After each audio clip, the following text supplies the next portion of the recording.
everyone. We are here today with Joe Burton. Joe is from ROI Marketplace. How are you doing today, Joe? Good, man. How you doing?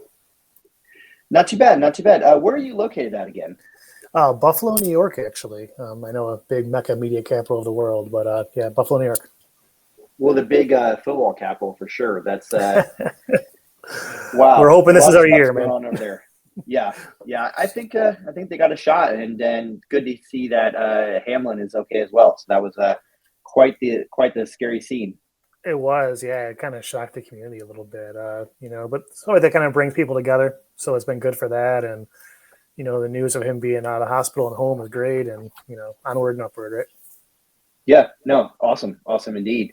Well, cool. Thank you so much for joining us, and we'll definitely get into the questions here because we started a little late. The first question we want to ask you is just for people who have not heard of you guys, what exactly is ROI Marketplace? Yeah, so we're a digital ad agency, which I know there's a million of them out there, but what kind of makes us unique is we focus on native marketing. Networks like Taboola's and Outbrains and Verizon, Gemini's, and so on. And, there was a lot of companies out there that are big in Facebook and Google, but not many that I'm aware of that really, make native their focus. So that's kind of our main goal here. Okay, no, that's awesome. And in terms of why native is your focus, like what kind of attracts you guys to native? It was my background. So Okay. I started back in a company called Pulse 360 in the early 2000s. They were a super early adopter of what's now native marketing. So I just progressed my career through there, then eventually broke off my own and built ROI. So I think it's a super important part of the media plan, and I think it's something that's honestly overlooked by most of the bigger brands out there. Okay. No, that definitely makes a lot of sense. And in terms of brands, like what types of businesses normally work with you guys? It's really all across the board. I would say 95% of our business right now is in the direct response space. It's going to be product owners varying from physical products, health and beauty supplements, e-commerce, financial products, et cetera. And then lead generation is also super huge. So lead gen can be anything from home improvement to Medicare to, mortgage loans. You kind of name it, it kind of works. Primarily B2C, although we have ran some pretty successful B2B campaigns in the past as well. Okay, awesome. And in terms of why customers go with you guys, like what are the main reasons why a customer would go to ROI Marketplace? I mean, not to sound arrogant, but we're just good at what we do. Yeah. There's a bit of a different skill set than Facebook and Google. And, I'd say the majority of our customers are ones that are successful elsewhere, buying on Facebook and Google, et cetera. A lot of them tried native in-house, couldn't quite make it work. So they kind of bring us on board to help them out. And, it's a different skill set and it's got to be thought of a little bit differently. But if a campaign is built properly, it's got tremendous scale behind it. For sure. And in terms of that client base, is there a specific like level of client you guys work with normally? Is it like a people just starting out, people who are looking to scale? Like what sorts of stage are they at? Yeah, we do clients that can spend at least, 25 to 50K per month on the low end, ones that can scale to six figures are really the goal. There's a lot of work that goes into these campaigns and kind of how we structure our fees and our agency just make sure we have to give, the right attention to each client. We do take some startups on from time to time, especially if we just see something big potential. A lot of my biggest advertisers started off on honestly small $5,000, $10,000 tests, right? And it can be very, very large over time, but they have to have the ability to get to that level, I think. Interesting. And so in terms of diving into native ads, what can you just give a brief rundown for anyone new to native ads, kind of what native ads are, and then also why business should choose them over, say, like a display or search or any kind of the more, I guess, more well talked about ad formats? Yeah, so I think native should be a part of any budget, right? And it's not necessarily looking to replace search or replace Facebook, but complement it, right? The best native ads are probably ads that you've seen but don't know they're ads, to be kind of transparent on it. So native ads usually integrate directly on a news page or any kind of website, to be honest with you, and they're usually an image with a text-based ad that look like they're part of the actual web page. They used to be the ads at the bottom of the MSN where you'd see a big box with 8 ads in it, small image and a small headline. That's evolved over time, and now they're usually directly integrated into the news feeds and pages. So again, the best ads look and feel like they're part of the actual content of the site and integrate directly with them. That's very interesting. Yeah, I think most of us have seen those ads like at the bottom of websites that are kind of like, look like they're stories and they're kind of exaggerated. But you're saying that basically native ads now are getting so sophisticated that it's getting kind of hard to tell. It is, back in the day, native got a bit of a sour spot with publishers because of this. They were just super aggressive ads about, top 10 celebrity bikini ads, or this diet pill will make you lose 400 pounds by next week, right? And they were super gross images and all that publishers hated.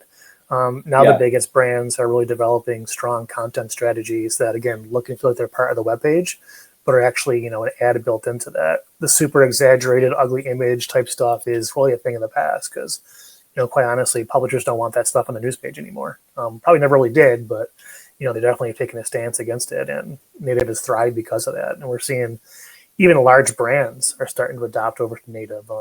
Amazon's got a campaign running right now. So, as it becomes more and more mainstream, I think you're going to see, more and more larger brands adopt to it.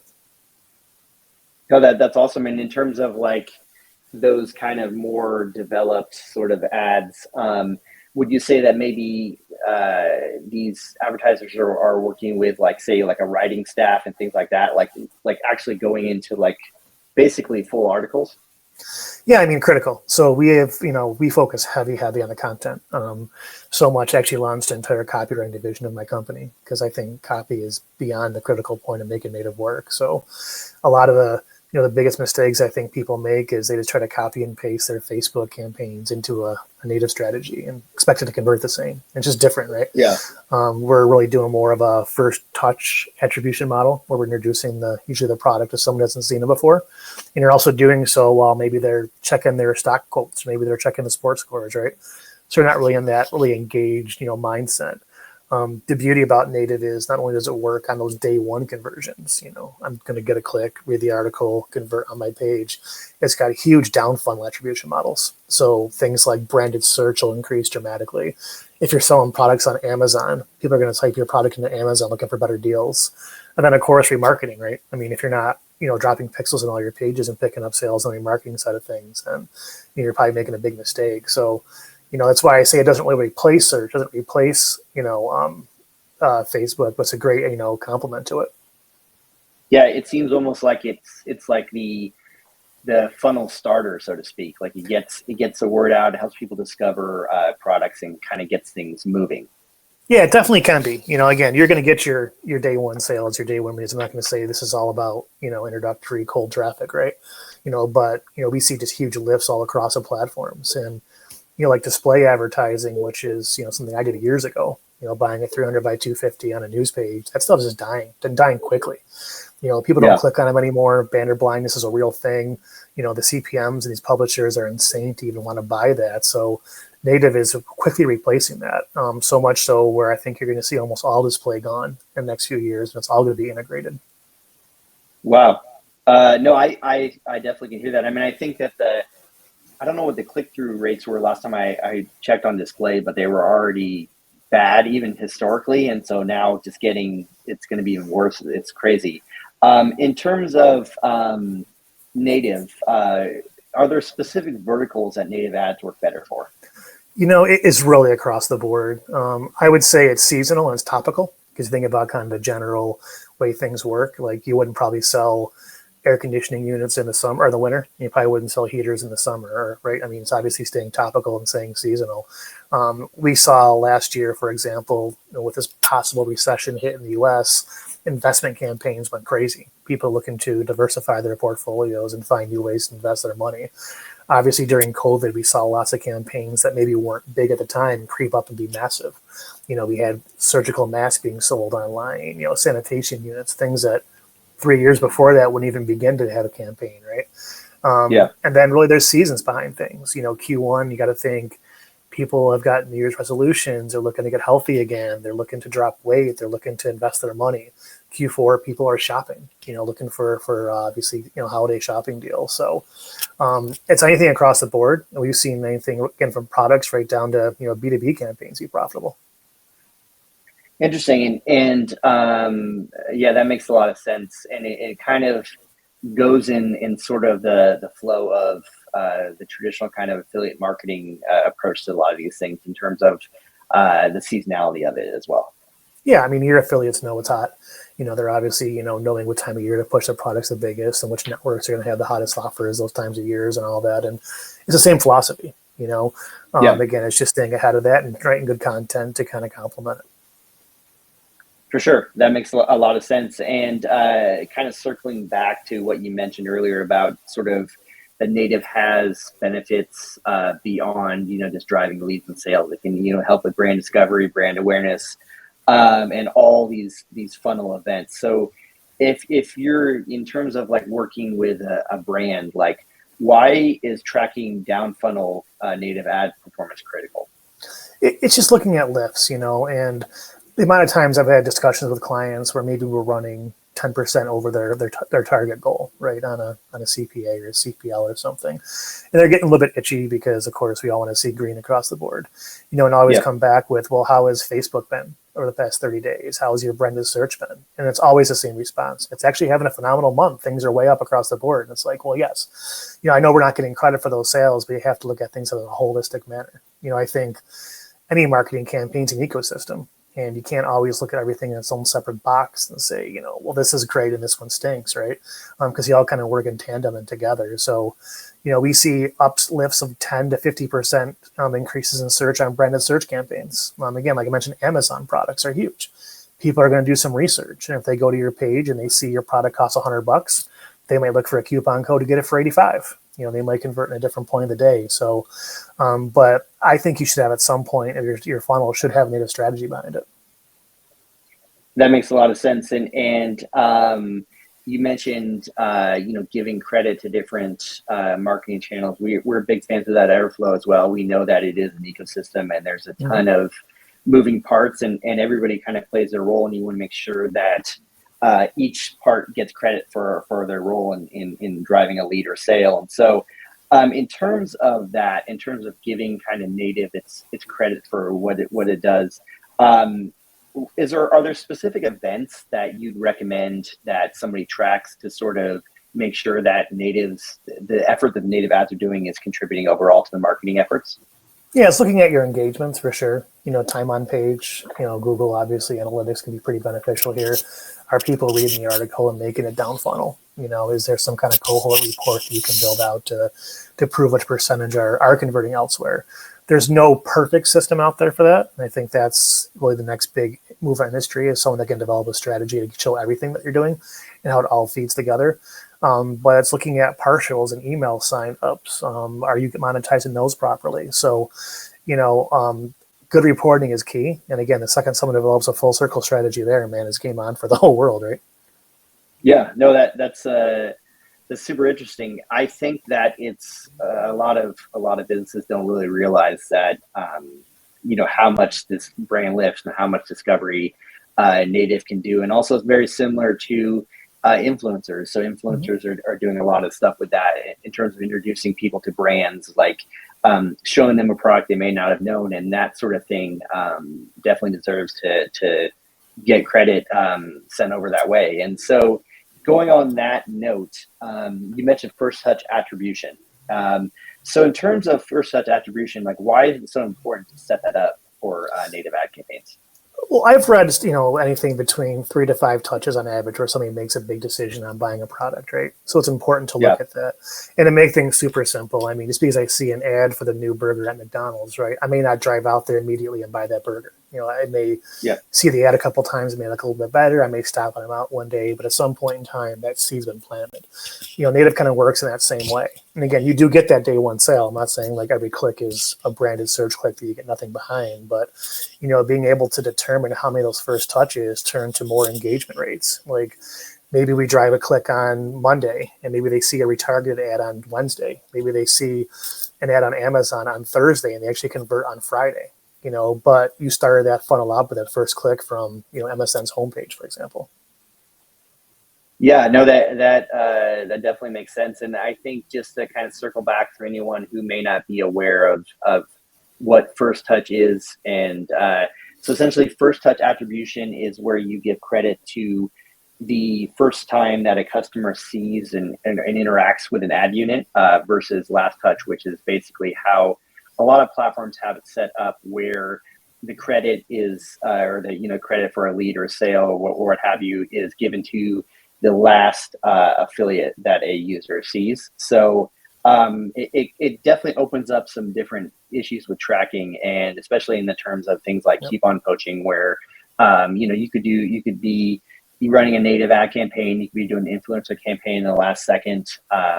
Somebody may go to get a coupon code, leave that area, and then receive credit for the sale. So first touch is definitely something that I think a lot of companies in the industry definitely need to look into. And in terms of getting started with native, how would you recommend like a brand get started, and like what sorts of budgets would you recommend? Yeah, so any budget can play. Most of these networks don't need $10, $20, $30,000 test campaigns to get going. But my philosophy is get your ducks in a row, right? The first most important thing is make sure you got a good story on it, right? What kind of good content can you put out to sell your product or service? Without that, you're kind of dead in the water. I would do that. I develop a small test campaign. You can test on some of the bigger platforms like Taboola, Outbrain, Rough Content maybe, but definitely, focus on one platform to start and work on getting all of your engagement things set up. And that's going to be like, what landing pages are working the best, who's interacting with you the most, what headlines are clicking the best. And then, of course, once you start to prove some winning things out, then you begin to double and triple down those efforts. But split testing and really very close optimization is critical to make it work. It's not a set it and forget it thing like a Facebook audience is. Yeah, that's good to know, because I think a lot of this audience is probably used to the Facebook style or the media buying style, where you just kind of do something and you don't you check the results, and so that's good to know. In terms of channels, though, like I guess kind of circling back to that, like would you say that like say Taboola is better for a certain type of vertical and Outbrain's better for like a certain type of vertical? And they all have their pluses and minuses. Taboola and Outbrain are going to be the most strict on compliance. So if you're running like a health product that's even borderline, something you're gonna have issues with, you may have issues getting approved there. They don't like dieting products, any kind of supplements, anything in pill form, they're going to push back on. So, if you're running something like that, maybe you test on Rev Content or something else out there. I would say Taboola and Outbrain are probably the purest traffic, the least issues and the most of it. They're both very, very scalable. But because of that, they're also pretty tough on compliance. So if you're running, again, anything that's considered even borderline aggressive, you may have some troubles getting approved. Oh, that's very interesting. And in terms of that, is it, you mentioned pill format, like they wouldn't accept that. Is it beyond that? Is there any sort of language that you've seen that would maybe get like an affiliate, ad not approved? Yeah, your typicals, trick, hack, anything that's going to be deemed as, non-compliant from an FTC level. Your page has to have the right advertisement disclosures on there. Advertisement at the top of the page, contact us sections, anything that's going to, allow the user to know this is a real product. If you're approved on Facebook, there's a decent chance you'll get up on native. But the good news is usually the reps there and the compliance team gives you a lot more feedback. Like on Facebook, they a lot of times just reject you and don't tell you why. With Taboola, you can actually talk to someone and say, what am I doing wrong here? What do I need to change? And they may say, there's no chance you're getting up there. Or they may say, I'll update this, change this, and you're good to go, right? So I'd say that's great because you can actually talk to a real person as opposed to, playing the guessing game with the red box of death we all get on Facebook. Yeah, I'm amazed. I did a little media buying a long time ago, and just certain things would, get approved, certain things wouldn't, and I had no idea. And so that's awesome that they're willing to work with everyone. That's fantastic. Yeah, and once you get a rep, they're super helpful. They're able to walk you through the process, and they can, again, talk to compliance teams, get you actual feedback. And then, if you do have an issue down the road, you don't get your account shut off forever and never allowed to get it back like you are in Facebook, right? Unless you do something super shady where you run one product and swap it out for a, ED pill or something crazy. But as long as you're playing by the rules, you're going to, really have a good relationship there. Oh, that's great to know. And so in terms of your experience and kind of what you guys have seen in the last few years, are there any trends in native that are seeming to work really well for clients? Yeah, again, it's staying topical, focusing on what's happening in the world and writing content about that. It's amazing if you put up a really good headline, how low you can get your CPC, and how well if you focus on, good content, you're going to see your bids drop by 300-400% in some cases, just by writing better ads. So, thinking about what's happening in the world and developing an ad campaign around that. We had a client in the prepackaged survival food industry that absolutely took off last year when we had all the food shortages. That client went absolutely bananas because it was converting great when no one had thought about that before. So stuff like that is huge, and find those wins when you can find them. No, that's super interesting. And in terms of like kind of capitalizing on that sort of thing, like say that there's a topical event that you want to talk about. Do you think that it's worth it for a company to invest in, say, like, writers for these ads, or do you think it's best to kind of just, stick with like the normal kind of strategy of using a landing page and kind of just creating the basic information? No, it's worth it to invest in the copy. Again, I built a whole copywriting division in my company because I think it's so important, where we, service our in-house clients and also offer it on a third-party basis to people that need help with advertorial copywriting, because it's very different than your standard Facebook ad, your standard, whatever ad out there. So if you write a bad ad, you're going to get bad results. If you write a boring article, no one's going to read it. So it's super important. And again, you just can't copy and paste a strategy from another platform and expect it to work on there. It's got to be thought of a little bit differently. Interesting. And I think that's something that the affiliate industry is kind of seeing as it matures a little bit, in terms of like, actually there's so much competition that you have to actually do things that are interesting, that are compelling. If not, you're just going to be another campaign just thrown out there, and it's just going to be money kind of going down the drain. The amount of times I've seen an affiliate, copy someone's entire sales funnel, their advertorial, their pre-sale page, their headline, their image, and then try to outbid them and complain that they're not making money is ridiculous. That advertisers got the funnel built out. They've been working there for a while. They're probably paying a lower CPC than you. So you're not going to come in with this exact same ads, probably getting a lower payout, and try to push them out there. It's just not going to work, right? The way to make it work is to find something unique. What's a new spin on things? What's a new way you can spin off that product? What's a new headline or advertorial you can write? That's how you're going to win the competitions. I hate the ripping stuff. Not that we've never done it. I mean, we all have, done things in the past, but being unique is how you survive in this business.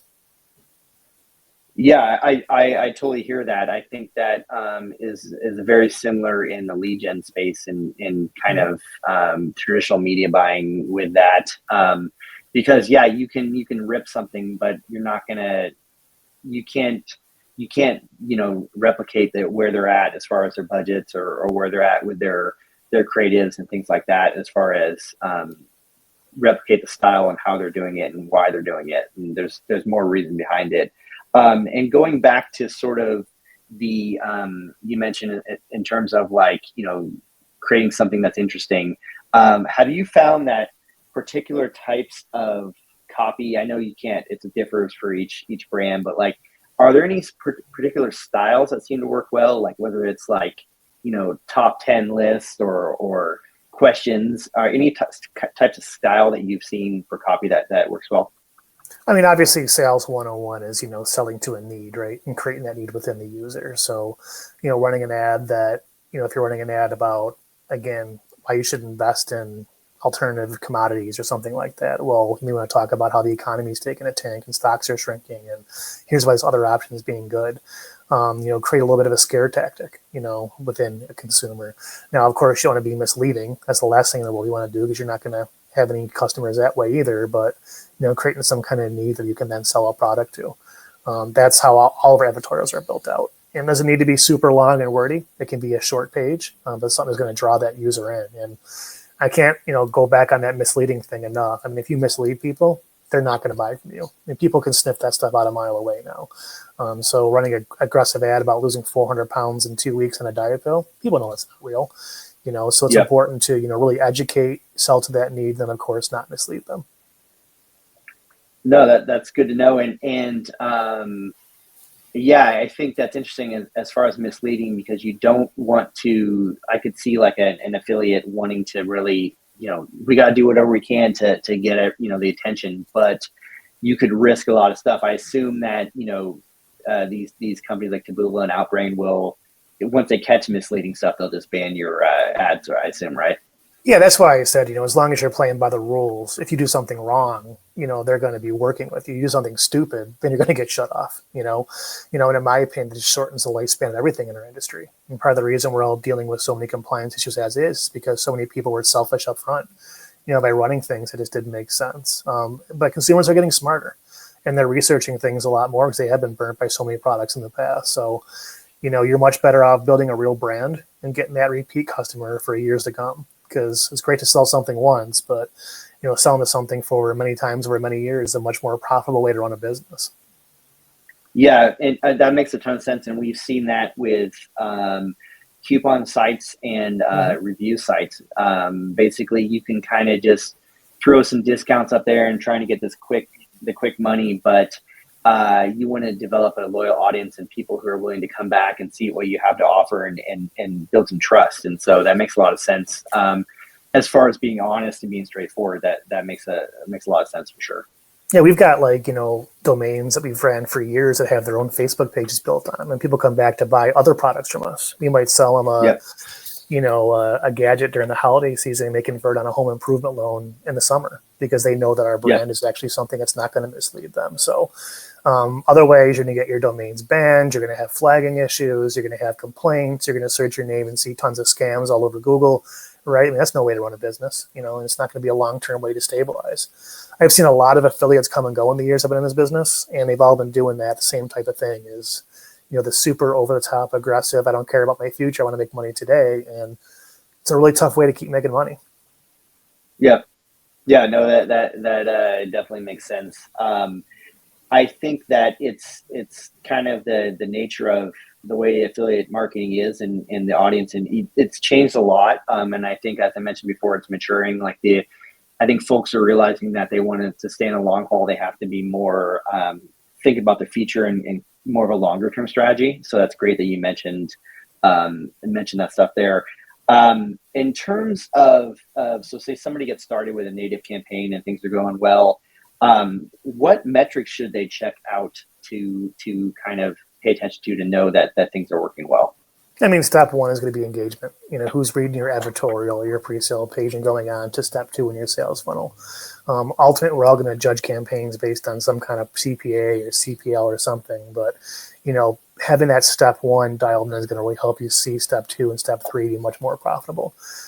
So focusing on engagement rates first, conversion second, and then really just being on top of your campaigns. We just took over a large client in the home improvement space for someone that just didn't have the native skill set in-house. And by simply cleaning up their campaigns, doing some partner blocks, pausing some bad ads, we dropped their CPA by about 300% in 2 weeks. This was just simple stuff that, is right in front of you. So little things like that matter and matter big.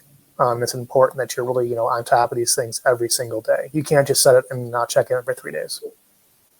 Yeah, and that's a great thing you mentioned that, because I was going to just ask you that. So you recommend that businesses, they would have to check their native ads daily, essentially, to stay on top of it. Yeah, I mean, we touch every single client, every single campaign, every single day. I do look at things on a 7-day holistic level for an advertiser. I don't make knee-jerk reactions too much, but you can quickly tell if something is just not going to work for somebody and make that call pretty quickly. If it comes back around, then you can turn things back on. But yeah, I know on Facebook we all got kind of fat and lazy as media buyers because you could just upload a bunch of email addresses, set a lookalike campaign live, enter a target CPA, and it worked, right? It's just not the same kind of media buying.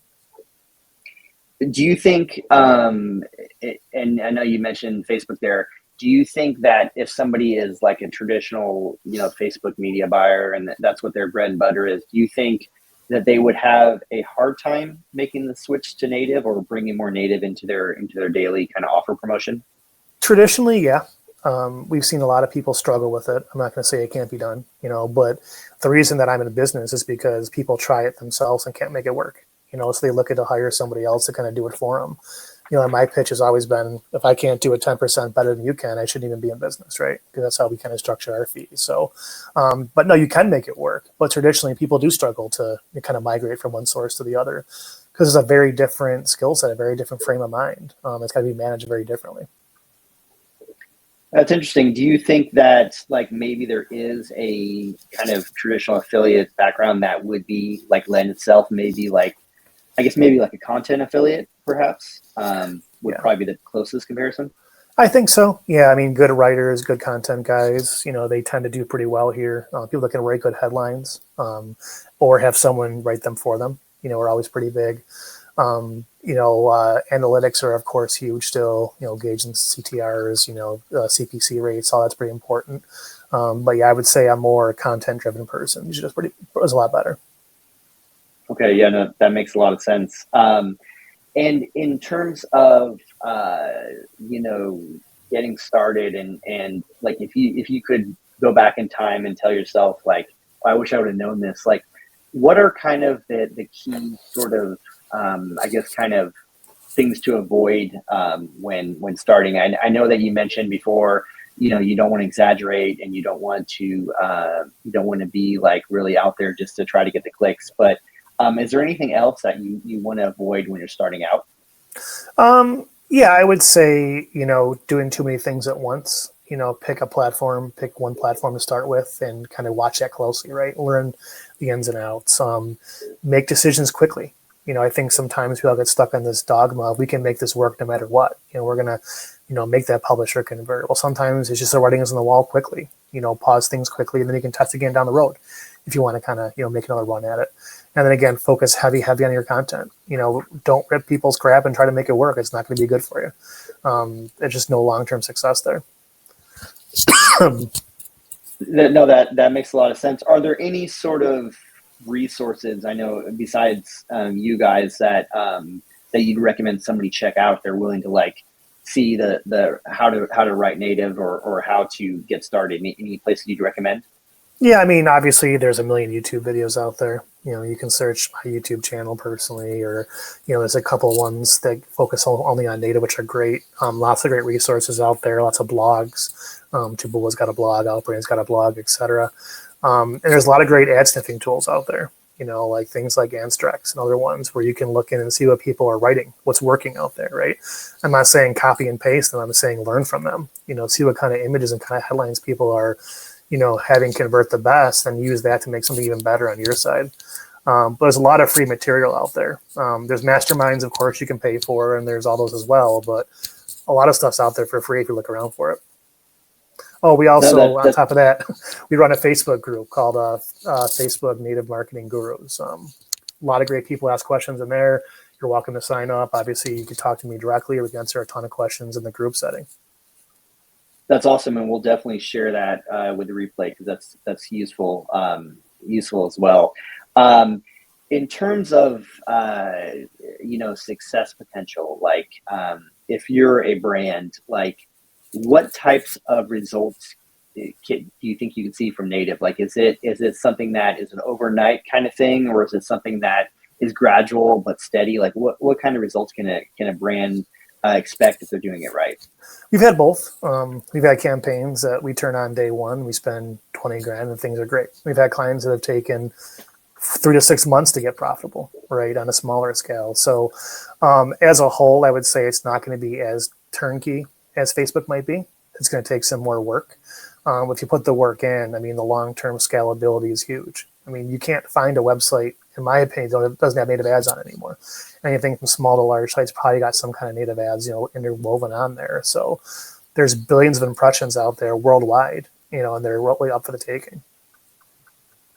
No, that's great to know. And is there any sort of formats that you're seeing that are emerging in native, like any sort of unique kind of ad units that might be sort of worth getting into? Anything kind of I don't know, not really innovative, but anything that's sort of relatively new that might be something that an affiliate might be able to catch on and use? Yeah, I think video is the next big thing.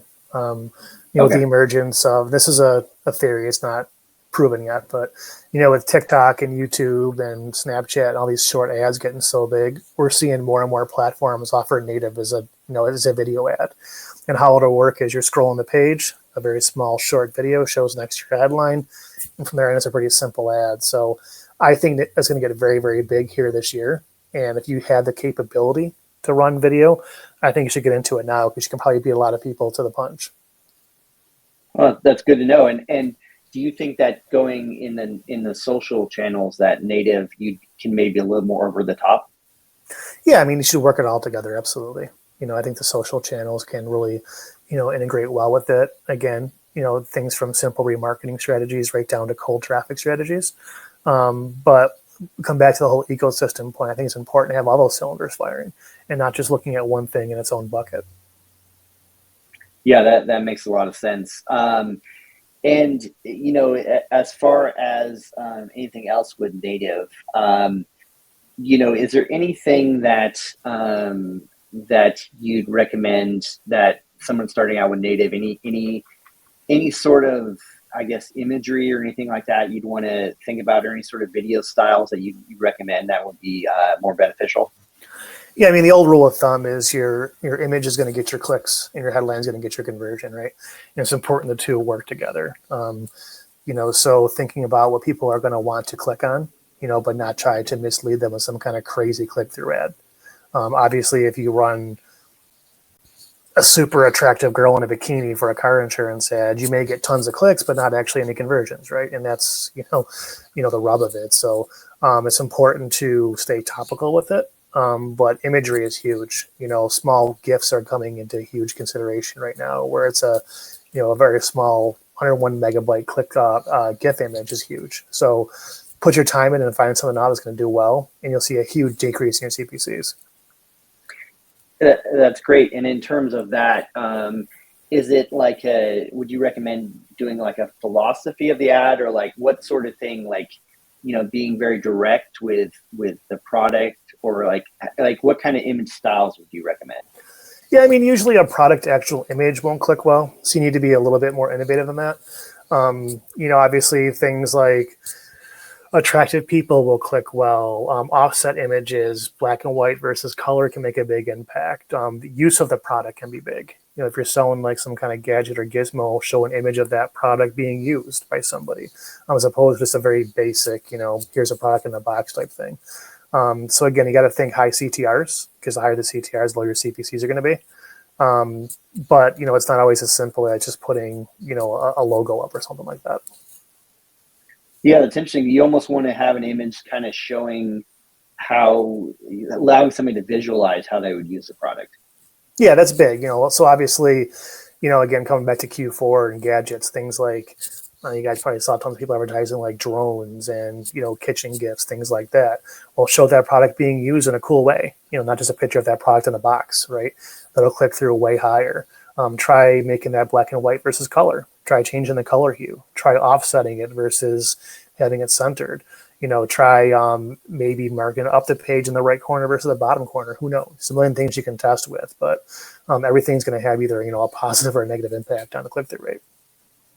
Yeah, no, that's interesting that such little kind of things can make a huge difference. Do you find that that there is benefit in a native that ads that are more kind of, I don't know, not really viral, but that maybe seem kind of like, that they're somebody just kind of thinking something up and they're just kind of rolling with it? Or do you think it's better to have give more of an authoritarian type of thing where it's like, we're the experts, this is the product, this is good, versus hey, I'm using this crazy product and it's working, that sort of thing? Yeah, I mean, it can be both. It comes down to really, again, servicing whatever that need is. Once you find your, a client of mine actually called this one time. We called it his God ad. And that's the ad that you just can't beat. No matter what you try, no matter what you adjust, that's your ad that's going to convert the best for you. Once you find that, these campaigns go through the roof, and they can go from being mildly profitable to extremely profitable. So It's servicing that need in some way, shape, or form. But once you find the right angle, you're going to find it out. I think authoritarian absolutely makes sense. I think the scare tactic makes sense as long as you're doing so, in the right way. Interesting. So you kind of want to maybe do both, just depending on, or see whichever what is best for the product and what's best for the brand. Yeah, exactly. So if you're selling, Yeah. an e-commerce product, it may be like, this is a great product in the market, and here's what the 10 reasons why, right? If you're selling an investment package, it may be like, hey, the US dollar is weakening. Here's what you should be investing in. If you're looking for home improvement, it may be like, hey, looking to increase the value of your home, try this simple thing. It varies a lot by the different campaigns you may be running. But obviously it's important to be split testing all those options. No, that's very interesting. Well, I think we're getting closer to the end. I want to see if there's anybody has any questions. We can throw them out if anybody has any questions right now for Joe. If you have a question, just go ahead and type it in the chat box. If not, we will definitely give. Oh, here we go. We got a question from Tristan. Do you use partially completed checkout or denied transactions when optimizing? Sometimes, 100%. Knowing if somebody puts their information in but doesn't, follow through, we can look at why. I think it's important to have a follow-up series on the client side for that. Are they emailing that consumer? Are they offering a coupon code or a discount code or a, today only code type thing? Then remarketing that user, on a CPC basis where, you simply, offer the product or service at a discount. All those can be pretty, productive ways. Oh, very, very, very cool. See if we have any more for Joe. Anybody else? Give it a moment here while people kind of we see if they're going to ask questions. Joe, in terms of where people can go to learn more about ROI Marketplace, you recommend just going to your site? That's the best place to go? Yeah, check out the site. Obviously, we have some basic information there. I would check out our YouTube channel. I've done a lot of, chats, really all over the planet, kind of preaching how we do business and all that. A lot of free resources on there if you're looking to learn, which is great. Chats like this, I think, are awesome. We do so to kind of give back to the community a little bit, right? And then you can check out the Native Advertising Gurus group on Facebook. There's lots of great content in there. People are posting questions daily, getting them answered by not only myself, but other guys I have tons of respect for in this industry. So any and all those options are probably great. That's fantastic. Yeah, that's definitely helpful that people are actively answering those questions. I've been in groups where you ask something and you don't know if they're going to respond. And when you guys are, engaged like that and answering that makes a huge difference. Is there anything coming out from ROI Marketplace that you're excited about? Anything you want to plug coming up? We did do a soft launch of a video division that we're pretty excited about. Again, I have this hunkering that it's going to be a pretty big industry move in the next couple of years. And it's going to start pretty big time this year. So we're doing a soft launch of that. Our copy division is alive and cranking. We're flipping out editorials daily, and they're making a huge impact to the clients. And then just really, our day-to-day services are what, it's our bread and butter. So, if clients have got a product or lead service or something they need traffic on and don't want to do native themselves, I'd be happy to have a chat with them. Awesome. Well, I think that's it. I don't think we have any more questions. If you do have questions, everyone, we can definitely, we'll definitely give you Joe's contact info and you can reach out. Joe, I want to thank you so much. And it's been a pleasure, man. Look forward to it. All right. See ya.